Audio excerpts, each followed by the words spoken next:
Xo'p, hammaga assalomu alaykum, hurmatli qadrdonlar, yaxshimisizlar? Bugun bizga qarzli ilovasini qanaqa ishlashini birma-bir ko'rib chiqamiz.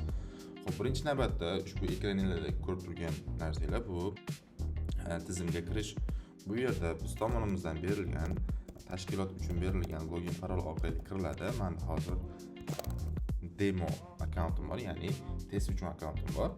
Xuddi shu narsani endi kiramiz. Kirish knopkasini bosganimizdan keyin loading bo'ladi va kiradi. Ushbu yerda sizni tashkilotingiz, ya'ni demo tashkilot va ushbu yerda tashkilot boshqaruvi, ya'ni bu yerda savdo balansingiz, bu yerda nechta filialingiz bor, nechta savdo bo'ldi, nechta kassangiz faol ishlayapti, nechta filialingiz, xodimlaringiz nechta, misol uchun jami xarajat qancha qilingan, misol uchun yetkazib berishdan qancha qarzingiz bor, servisdan qancha qarzi, mijoz qarzi qancha, undan keyin nechta xodim onlayngacha, ya'ni bemalol ko'rib turishingiz mumkin. Bu narsa ertagalikda qaysi kassangiz ulangan, ulanmagan, hozirgi ravishda ko'rsanglar, kassa sessiya monitori, ya'ni qaysi kassangiz onlayn, qaysi kassangiz ochiq sessiyasi, ya'ni kunlik savdoni boshlaganda birinchi navbatda bizada sessiya ochib olinishi kerak. Sessiya ochilgandan keyin to sessiya yopilguncha bo'lgan muddatda kassa o'zini faol tutadi. Undan keyin kassada onlayn onlanmasligini ham ko'rib turishingiz bo'ladi. Xo'p, birinchi navbatda bizani gaplashib o'tgan bo'limimiz bu boshqaruv bo'limi. Boshqaruv bo'limida siz o'zingizga kerakli ma'lumotlarni ushbu yerdan ko'rib olishingiz mumkin. Endi bunda bizada onlayn indikatorimiz mavjud, ya'ni siz tizimda onlaynmisiz yoki yo'qmisiz, ushbu narsani ko'rib tursangiz bo'ladi. Endi bu yerda bildirishnomalar belgisi bor.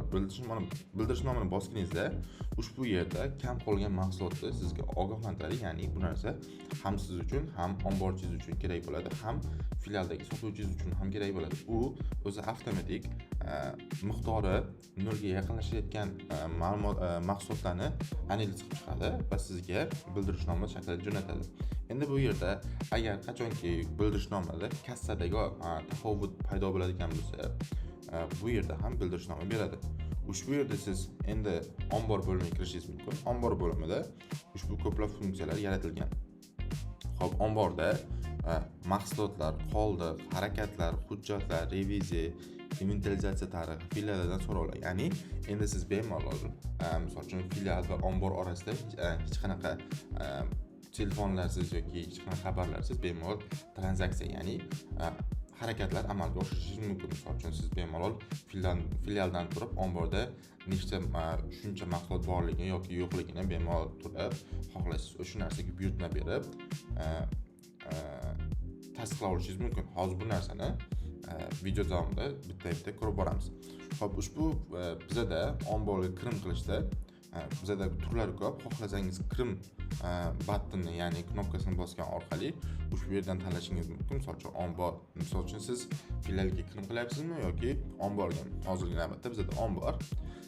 Endi bizada omborimiz turlari bor. Hozir ombor yaratish ham bir daqiqadan keyin ko'rib chiqamiz. Misol uchun oziq-ovqatga boshqacha bo'ladi, kiyimiga boshqacha bo'ladi. Misol uchun bizda hozir kiyim ombori.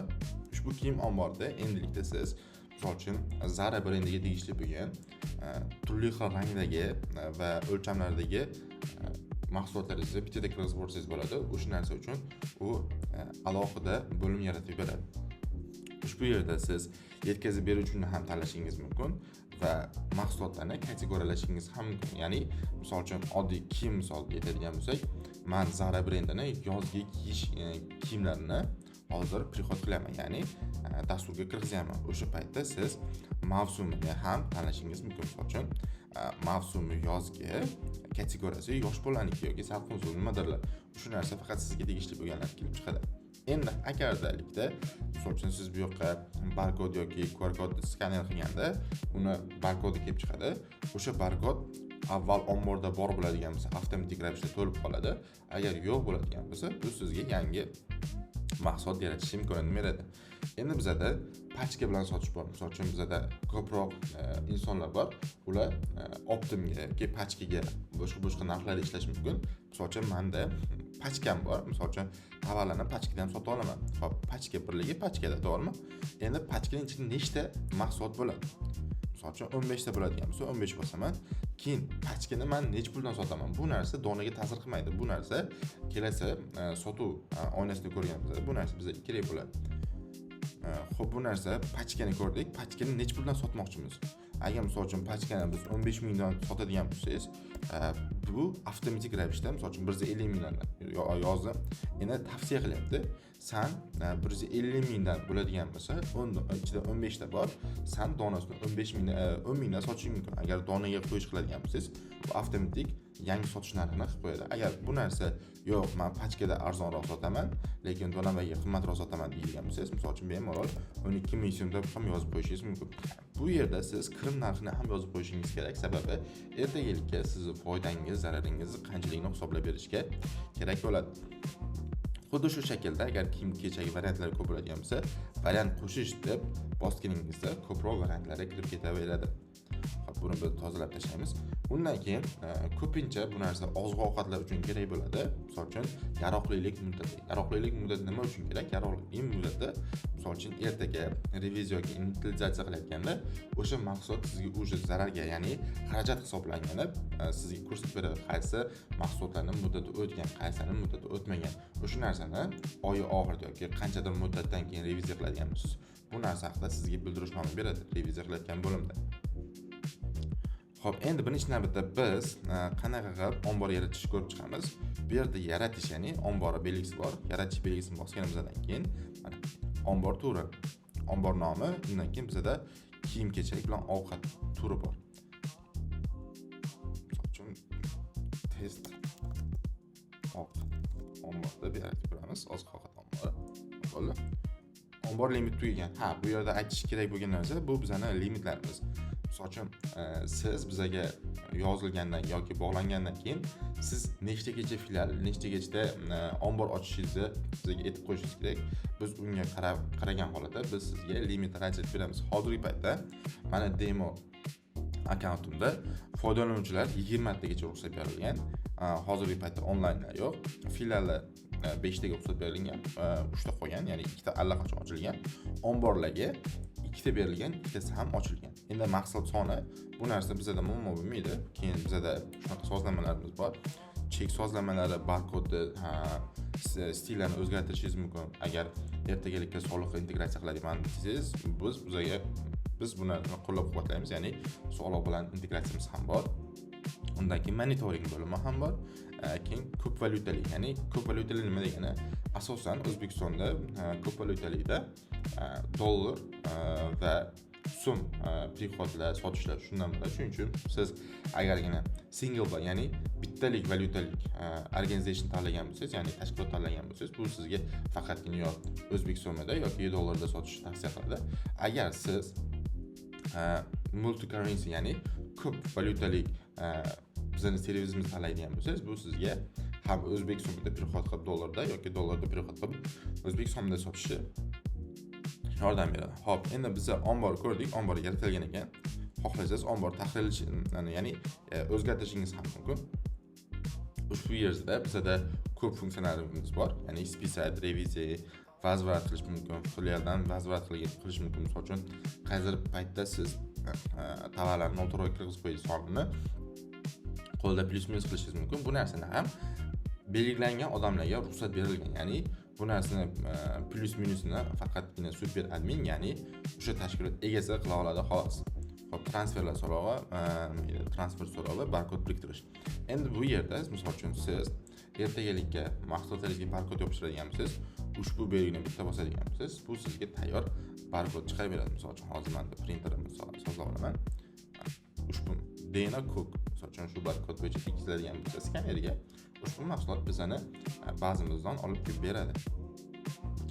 Xo'p, ushbu yerda ko'rinib turibdi. Misol uchun bu yerda mahsulotlar bo'limida sizning mahsulotlaringiz ichiga qanaqadir itemlar, ya'ni unga biriktirilgan itemlar bo'ladigan bo'lsa, misol uchun Zara brendini yoki DNA brendini ko'p turdagi mahsulotlari bor. O'sha narsani bitta kirim qilib ketishingiz mumkin. Xo'p, qoldiq o'tadigan bo'lsak, qaysi misol uchun DNAni muddati o'tishi mumkin. Misol uchun bu pachkali narsa. U Ya'ni muddati o'tgan, mana shu yerda muddati o'tgan ko'rsatib beryapti. Ya'ni 9-mart kuni, ya'ni bir kun kech qoldi muddatdan o'tgan. Endi bu narsani reviziya yoki inventarizatsiya qiladigan bo'lsangiz, bu narsa aytadi. Ya'ni senda muddati o'tgan mahsulot bor, seni omboringda shuncha yaroqsiz mahsulot bor deb bizga aytib bera oladi. Xo'p, endi bizda qidiruvlar bor. Misol uchun turli xil turdagi mahsulot bo'yicha, barkod bo'yicha, nom bo'yicha qidirish filtrlarimiz bor. O'sha narsani bemalol ishlatib filtrlasangiz ham bo'ladi. Endi bu yerda bizning xarajatlariimizda bu narsa xarajatlar har bir joyda bor, ya'ni super adminda ham, filiallarda ham, omborda ham bor. Ushbu yerda siz ko'rib turishingiz mumkin. Misol uchun test, ya'ni nimadir izoh yozilgan, kategoriyasi svet, ya'ni elektr uchun filial ombor, ovqat ombori kiritgan. Kiritilgan vaqti 22:53 100 so'm kiritilgan. Bu yerda jami xarajatlaringizni nechta xarajat qilingani hamma narsasini ko'rib turadi va kategoriyalaydi. Misol uchun siz bir marta bu narsa bizda kategoriya yo'q. Bu sizni xohishingizga qarab turib o'zingizni xarajatlaringizni kategoriyalab beradi. Endi bizda yetkazib beruvchilar, ya'ni sizga mahsulotni kim yetkazib beradi, o'sha narsani bemalol kontrol qilib, ya'ni to'lovlarini, qancha qarz qilingan, qancha siz to'langan, nima bo'lgan hammasini bitta ko'rib olishingiz mumkin. Misol uchun mana bu yerda kirimlar tarixi. Misol uchun bu narsani bosadigan bo'lsak, mana Deno Ko'kdan 99 dona olib kelingan. Misol uchun to'lovlar, misol uchun hali to'lov qilingani yo'q. Kirim detaylga kiradigan bo'lsa, misol uchun mana 26:03:08 da, ya'ni o'sha kuni 2 marta prixod bo'lgan. Ya'ni o'sha chislada shu misol uchun Deno dillerda 2 marta mahsulot kelgan. Bu yerda общий summasi, ya'ni jami summasi 544.500 so'mlik tavallud olib kelingan. Bu yerda ko'rib olishingiz mumkin. Misol uchun to'lov qilishingiz mumkin, qancha summadaligini keyin filtrlashingiz mumkin. Bu yerda ham kirim turi bor. Misol uchun mana omborga mahsulotni xuddi shunaqa shaklda bemalol kirim qilishingiz mumkin. Endi mijozlar bo'limi nima degani? Bu misol uchun sizda mijozlaringiz bor, qarzga yoki balki nasiyaga olib ketishi mumkin. Misol uchun qanchadir summasini to'lagan holatda, qanchasini to'lamagan holatda sizlardan qarzga mahsulot olib ketish mumkin. Как черновик sifatida bu narsa bilan dasturda ishlatishingiz mumkin. Misol uchun mana qarzdor nam, ya'ni Namangandagi qarzdor Demio filial ovqat filialimizdan, ya'ni do'konimizdan 5000 so'm qarzi bor ekan. Ushbu yerda ko'rib turishingiz mumkin. Bu 3 marta to'lov qilgan, bir marta 10 ming so'm to'lov qilgan, bir marta 5 ming so'm, undan keyin qarz bo'lib qolgan 5 ming so'm. Qarz tarixi. Ushbu yerda chekka bosadigan bo'lsa, sizga avtomatik chek ham chiqazib beradi. Misol uchun post printer 80 tanlagan bo'lsak, qaysi mahsulotlar olingani hammasini bir ko'rsatib beradi. Xo'p, endi bu yerda filiallarimiz, bu yerda yangi filial yaratib, misol uchun filiallar turi oziq-ovqatmi, kiyim-kechakmi, nomi nima? Misol uchun cheklangan ko'rish nima degani? Misol uchun siz xohlashingiz mumkin, ba'zi bir ombor va filiallarni ko'ra olsin, qolganlarni ko'ra olmasin deyishingiz mumkin. O'sha joyda misol uchun buni ko'ra oladi, filial kiyimlarni, bu yerda omborlarni, ovqatni ko'ra oladi. Misol uchun siz xohlamaysiz, misol uchun oziq-ovqat sotadigan do'koningiz, yangi filialingiz, misol oziq-ovqat sotadigan filialingiz, sizni kiyim-kechak do'koningiz ichida nima borligini xohlamaysiz, o'sha joyda sozlab qo'yishingiz mumkin. Keyin bemalol o'sha narsa bo'yicha bu ko'ra oladi va o'sha belgilangan filial va omborlarga bemalol so'rov jo'nata oladi. Xo'p, xodimlar bu yerda filiallardan o'chirish, tahrirlash, o'chirib tashlash hamma narsasi bor, muammosi bo'lmaydi. Endi xodimlarda xodim qo'shayotganda bizda 3 xil turdagi xodim bor. Ya'ni sotuvchi, omborchi, filial boshlig'i, ya'ni filial menejeri. Filial menejer ko'proq huquqqa ega bo'ladi va misol uchun sotuv tarixini o'zgartirishi mumkin yoki narxlarni ko'tarib tushirish mumkin. Xuddi shunaqa funksiyalarni filial boshlig'i, ya'ni menejeri amalga oshiradi. Ushbu joyda misol uchun siz yozishingiz mumkin, mail bilan parol berasiz. Undan keyin agar bu narsa sotuvchi bo'ladigan bo'lsa, qaysi filialga, agar ombor bo'ladigancha, ya'ni omborchi bo'ladigan bo'lsa, qaysi omborga biriktirishingizni ko'rsatib berib qo'yasiz. Xo'p, ushbu yerda permissionlar, ya'ni ruxsatlar. Bu qaysi bo'limdan ko'ra oladi? Boshqaruv bo'limida ko'ra oladi, ombori, sotuv tarixini, mijozlarni, chunki bu mijozlarga qarzga mahsulot sotadi. Undan keyin servis qarzdorlik kerak bo'lsa kerak emas. Misol uchun yetkazib beruvchilar bunga kerak emas, moliya kerak, chunki qancha pul ishlagani, xarajatlari kerak. Bo'ldi, boshqa narsa kerak emas. Misol uchun bu sotuvchingiz, ya'ni bu misol uchun sotuv qilaylik. Sotuvchingiz misol uchun kiyimda chegirma bera oladimi? Misol uchun chegirma bera oladimi degani, kimgadir narxi arzon bera oladimi? Agar ha deydigan bo'lsangiz, bu narsani yoqib qo'yasiz, yo'q deydigan bo'lsangiz, buni o'chirib qo'yasiz va bitta bosganingizdan keyin bu sizga avtomatik yangi xodim shakllanib beradi. Endi bu yerdan misol uchun biz kiritib o'tishimiz mumkin. demo@gmail.com. Bu akkaunt allaqachon band. Sababi bizda ko'p tashkilotlar bor. Ko'p tashkilotlarning ba'zisi bitta joyga bog'langani uchun biz bu narsani shunaqa qilganmiz. Har bitta xodimni login parol unique bo'ladi. Hamma bir-biriga kirib olmasligi uchun. Endi bu yerda biz yaratishimiz mumkin. Misol uchun test bu email bo'sh. Demak, bu narsadan bemalol o'sha sotuvchingiz uchun yoki omboringiz uchun yoki filial menejeringiz uchun bemalol kira olishi mumkin. Xo'p, ushbu yerda ham bemalol ombor ishlarini to'g'rilab, hammasini boshqarishingiz mumkin. Xo'p, bizning moliya bo'limimizda nima bor? Moliya bo'limimizda jami sotuvlaringiz, qarzlaringiz, kassa hisoboti hammasini ko'rib tekshirib olishingiz mumkin. Xo'p, ushbu joyda ko'rinyaptiki, ogohlantirish, ya'ni kassa bilan ushbu yerda ko'ryapti, farqi -5000 so'm, ya'ni kassani yopganidan keyin bu kassir xodimi 5000 so'm kam summa yozgan. Bilmayman, nimadir muammo bo'lganmi, boshqa narsa bo'lganmi, bu shu narsani bemalol tekshirib ogohlantiradi. Har bitta kassa ochilganda va yopilganda qanchadir miqdorda patila bo'ladigan bo'lsa, bemalol bu narsani ko'rib kuzatishingiz mumkin. Endi limitlarni allaqachon gapirib o'tdim. Limitlar bu narsa sizning limitlaringiz. Misol uchun sizga bog'langan tashkilotingiz nechtagacha xodim, nechtagacha filial, nechtagacha ombor va nechtagacha mahsulot qo'sha olishini ushbu yerdan kontrol qilsangiz bo'ladi. Endi bizda ombor bo'limida shunaqa imkoniyat bor. Misol uchun DNA uchun rasm biriktirsangiz ham bo'ladi.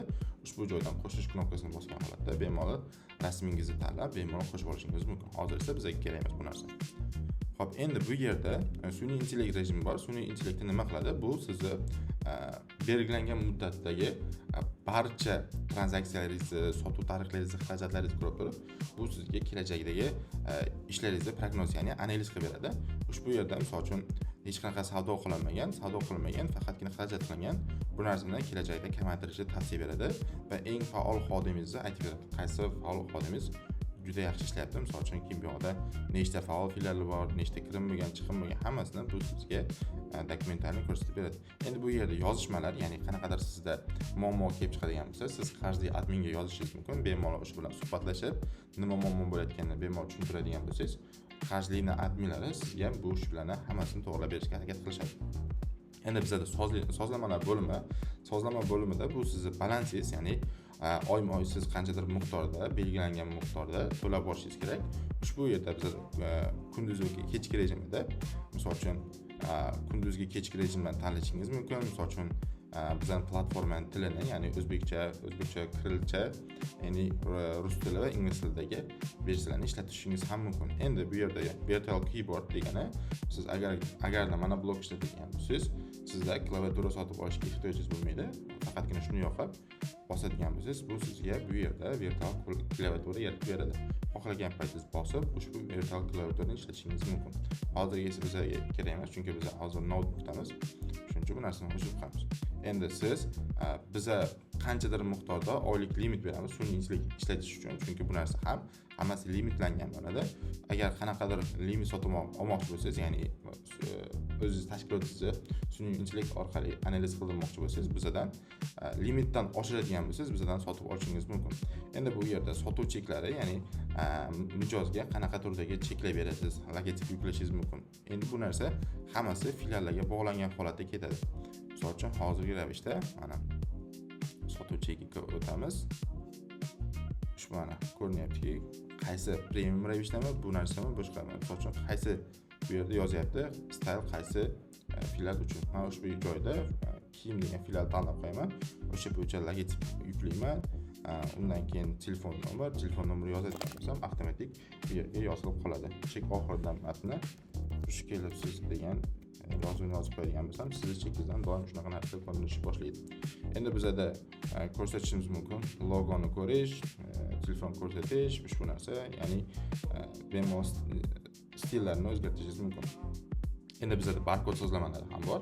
Barkodni sizni o'zingizni xohishingizga qarab turib bemalol hajmini kichraytirib yoki kattalashtirib bemalol ko'rsangiz ham bo'ladi.